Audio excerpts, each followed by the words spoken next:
Okay, guys, good afternoon. I am here again today. I want to actually talk about something that I'm not too comfortable to talk about. I guess I have to be sincere with you. I am not too comfortable talking about this, but well, I have to talk about it because I don't want an average youth out there to be ignorant. Our parents, a lot of them were ignorant, and I know where it has landed us. It's obvious. So I cannot have another youth being ignorant of the situation around, especially about this. And the topic is God does not dwell in a man-made temple, church, or mosque. So this is actually about all the religions, all the religion. So it's not just about the Christian religion. It's not about the Hindu. It's not just about the Islamic religion. It's all about all religions. That God does not dwell in the house that is man-made. God does not live in the church. God does not live in the mosque. He doesn't live in the temple either. I have been wondering, I've been kind of worried. I've been kind of looking at the situation of things. What is wrong in our world? We are building cathedral, people are spending so much money, on things that will perish, things that wouldn't matter, after a while.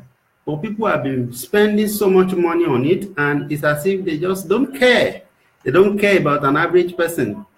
They don't care about the people. They're just building what they want to build, So I am particularly concerned about the church because I'm a Christian, and especially being a Nigerian, this is the second time I'm doing a video about the church. The first time I titled it "The Church and the Poor in Nigeria." You can find that on my YouTube channel. But this time around, I am actually combining all the religions, if possible.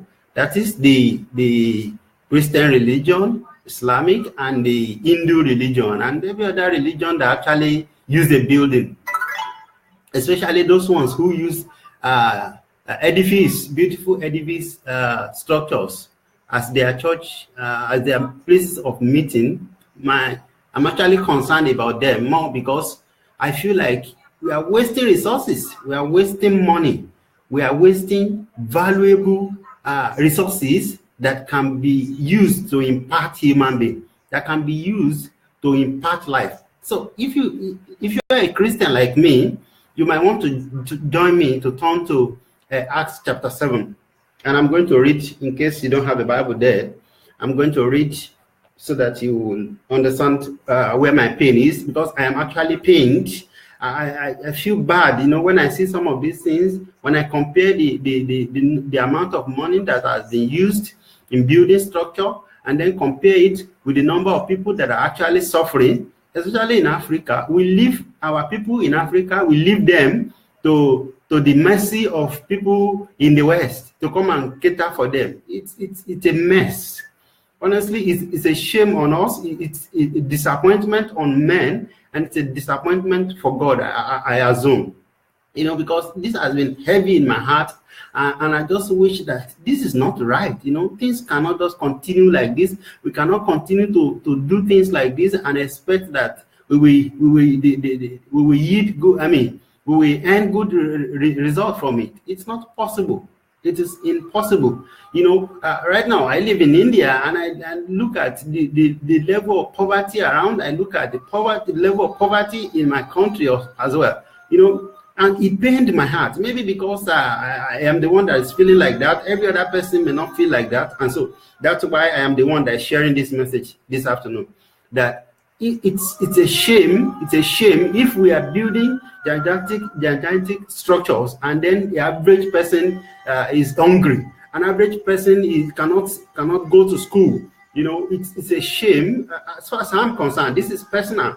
All right, and this is you can quote me. It's not because of anybody. It's not because of anything. It's just because of the personal knowledge, the personal understanding that I believe that God has released to me.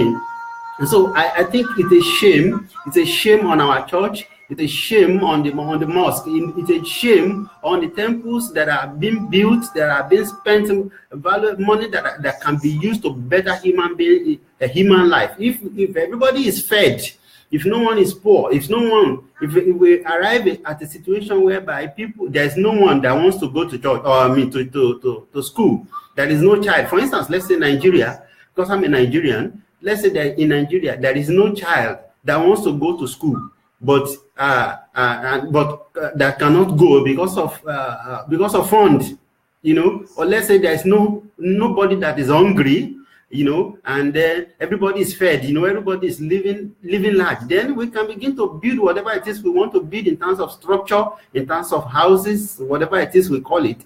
But people have been lied to and saying that. I'm sorry to say they lie, but then that's what it is now. When you have said something that is not, and when you have call it to be what it is not, it is a lie. They've told us that the church is the house of God, but it is not.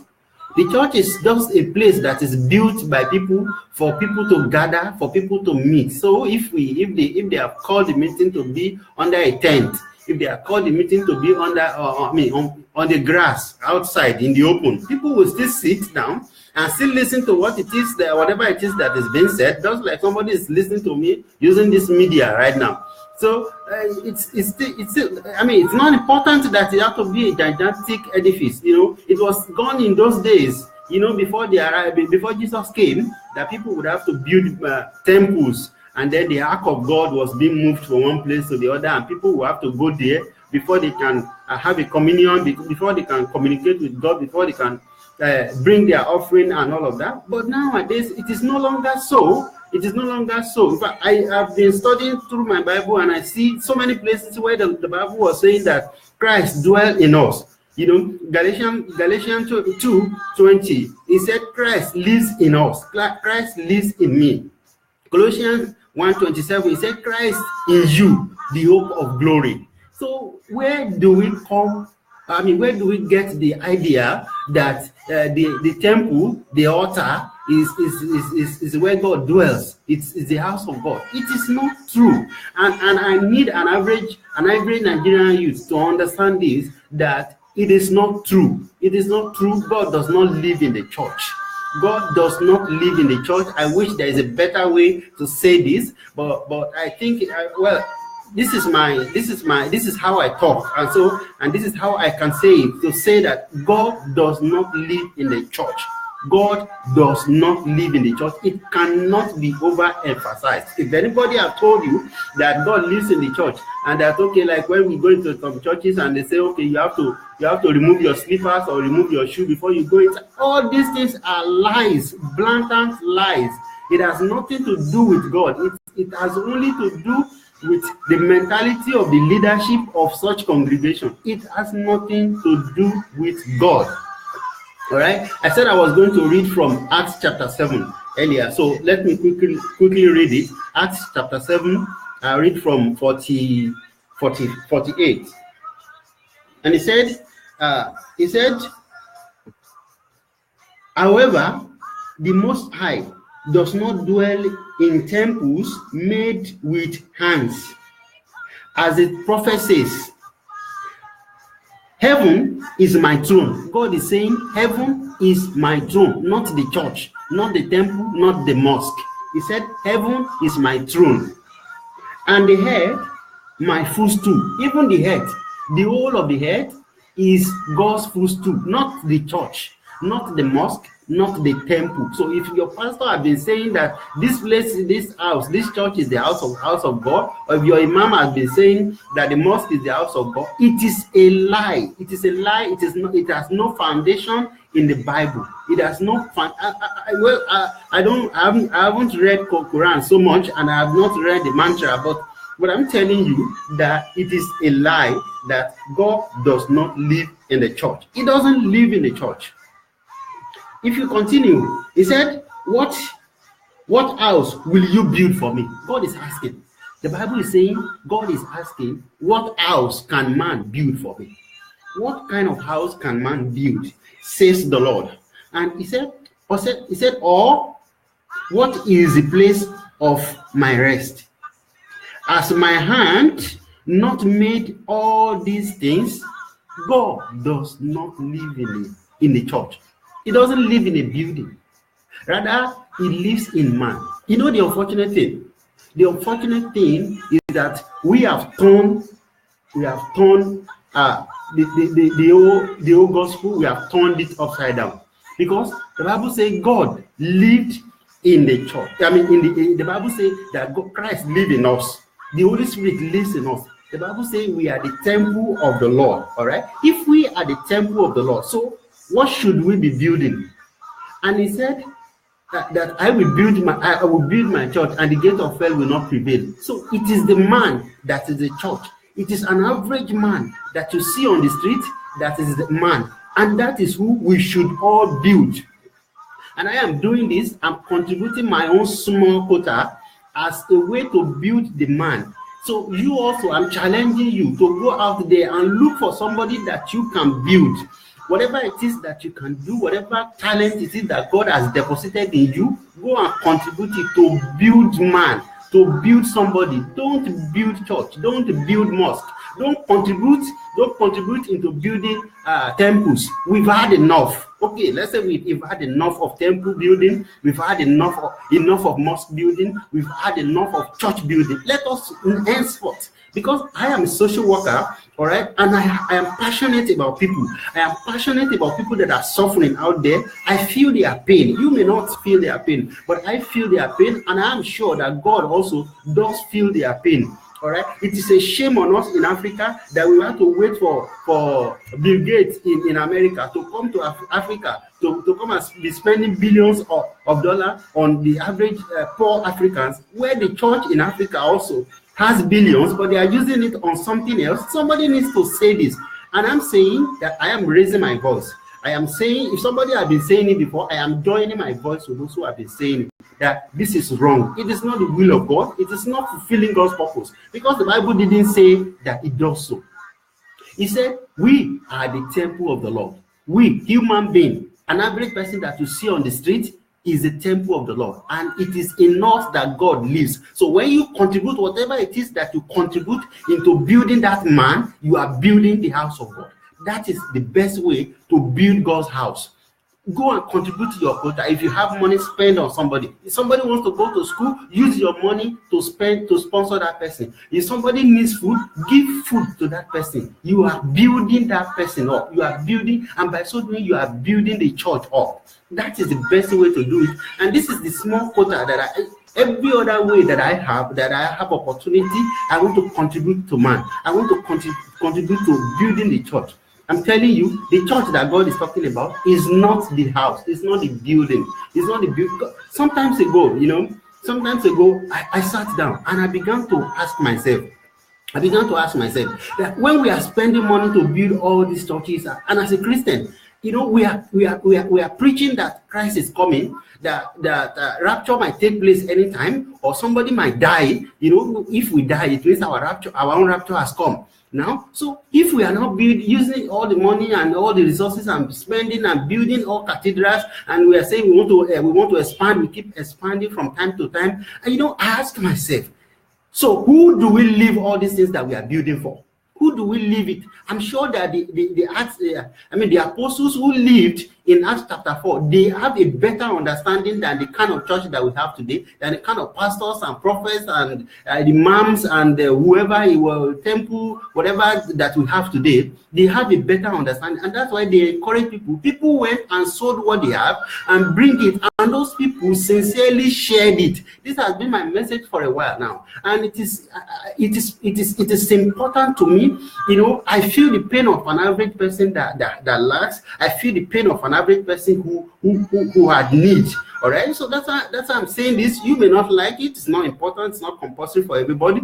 But I'm saying that this is how I know that according to the Bible, I'm a believer. All right, I'm a believer. I read the Bible. I study my Bible very well. So I'm doing my own quota to enlighten the average youth out there, to tell the truth to average youth there, that when let your pastor say we are going to build the house of God, tell him that it is the average man that is the house of God. Tell him that it is the average poor woman, it is the average poor child, average poor man that cannot afford.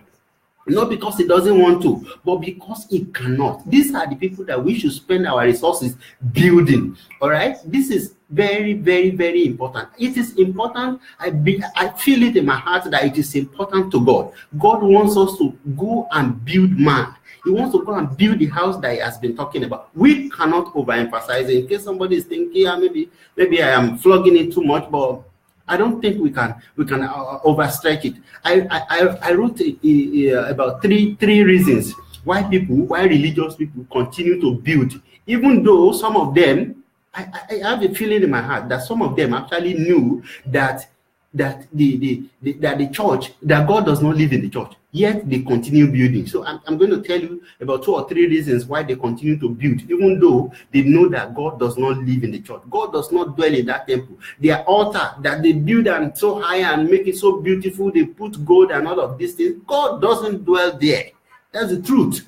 All these things, God made them. I mean, man made them, hand like you, hand like this, with their brain. They designed those places and put whatever it is they put there. They put it there. It is man's work. There was sometimes in my village where my grandpa was an idol worshiper, and so in my father's room, somewhere in the upstairs, that's where in the ceiling, that's where they keep those things there. You know, I will go and be peeping at them when they are bringing it out. They bring it out once in a year and take it to the farm and bring it back. It doesn't even have leg to go to the farm and come back by itself. But human being will have to put it, they made it by their hands, so they will put it on their head, all right, and go to the farm and bring it also on their head and bring it back to the city, and people will be dancing and they will be eating and all of it. This just does not make sense. The same thing, this house, the same thing, the altar. You know, the first time when I was young, you know, when I heard about altar, I think it is something sacred, it is something holy, it's something you cannot touch, something you must wash your hand before you touch. Until I began to see that it was actually the furnitures behind the on the street that built this thing. So there's nothing holy about it. There's nothing sacred about it. They just paint it as such for us, and we sheepishly took it like that from them. They told us, "Oh, this altar is anointed. Is this?" It's a lie. It's a man that carries anointing, not altar. All right, it is men that designed it like the way they designed it. They make it like that. All those things you see, they go and buy all those lights, shiny lights. They bought it from China, and then they are using it to deceive us and painting it as if God dwells in those places. God does not dwell there. God lives in you. If you have not been building man, if you have not been helping man, you have not been building church. That is the truth. So, pardon me, I'm going to quickly mention about 2 or 3 reasons why men keeps building the church, why they keep building temple, why they keep building a mosque, despite the fact that they know that God does not dwell in there. One is to attract rich people. They want to attract rich people, all right?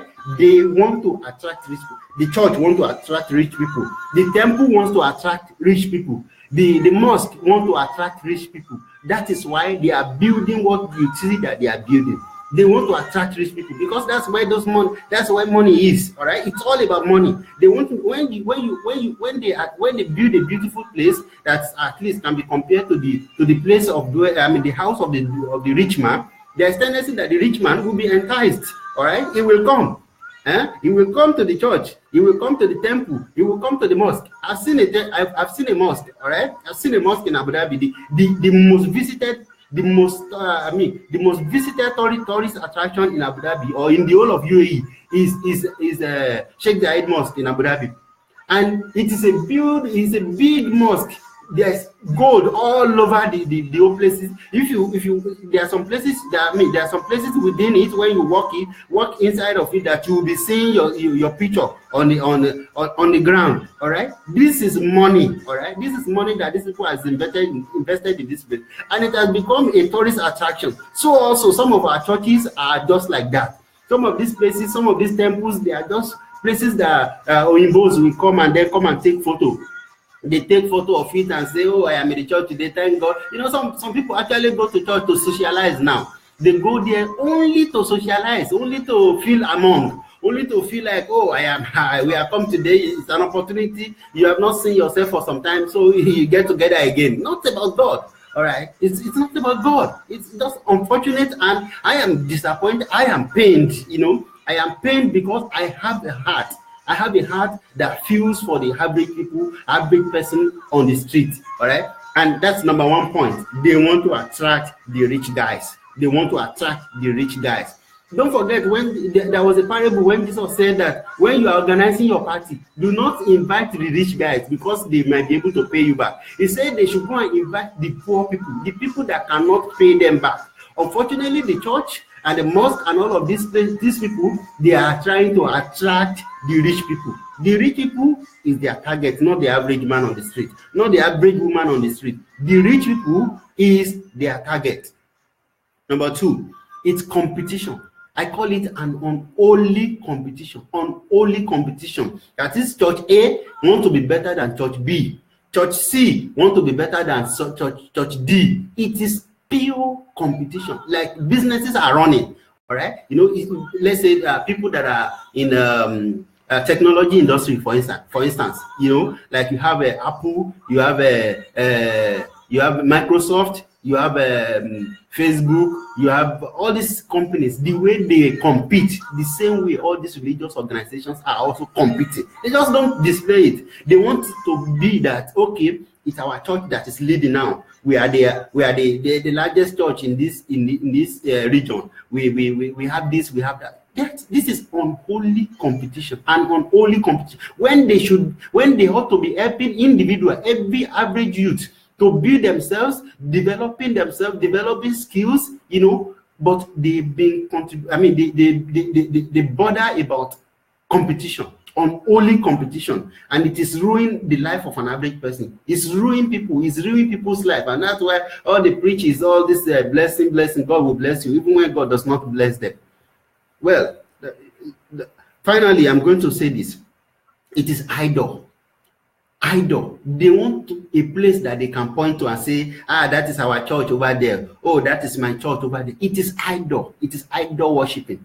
I'm telling you, when you want to build it, you want to make it look like this, you want to make it look so gigantic and big, and you know, such that the news it will make it to the news. That this is idol. People want us to worship idol. That's just the basic thing that I will say about this. I'm just saying this out of my heart. This represents all the things that I've said on this video. I'll make it available. I even upload it to my channel because I don't care anymore. You know, I have waited and I have prayed. I have thinking maybe people will realize, but unfortunately they will not realize. And so it is I feel it's my responsibility to let an average youth out there to know that they shouldn't be a victim of this thing. Let us contribute. Let us be henceforth. Let us make attempt to begin to build man, because I believe it is man that God wants us to build. It is man that is the church. It is man that is the temple, not the church, not the mosque, not the temple that you see on the street. These are made by man's hand, with your hand and our senses. They use bricklayers, they use sand, and I'm sure God does not dwell in such places. The Bible says God, his throne is in heaven, and the whole of this head is his footstool. So God cannot even fit into any church. He cannot fit to the building called the temple. He cannot fit into the building called the mosque. So I thank you. In case this has blessed you, I am glad it does. It's a risky thing, you know. I am not against the church. I am a Christian. I am a believer. But this burden has been in my heart all the while, you know. So I want you to please share it if you think somebody needs to hear it. especially the youth out there. Especially the youth out there. Our parents were deceived into believing that the church is actually God's house. Unfortunately, we must not be deceived as well. And we must do our part to build the man, to build the church, because the man is the church. God bless you. Thank you so much for watching and for liking and comment, and then for probably sharing it. Thank you so much. Bye. I'll see you at another time.